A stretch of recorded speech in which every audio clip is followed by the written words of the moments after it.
Guys, this one doesn't go far back. We haven't landed.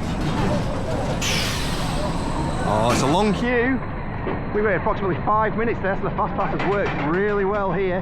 That was not 5 minutes, that was 2 seconds. Well, it was. We walked straight into the station, straight on.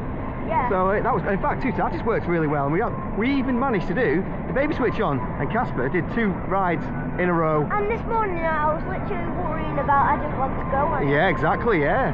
So Casper had 2 back-to-back front row seats on 2 Tatis there.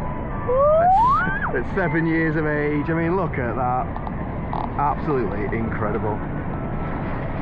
We might even get to see it come past, if we're lucky. We're not.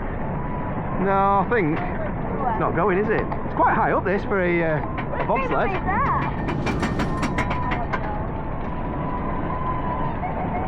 Let's go. So here we go.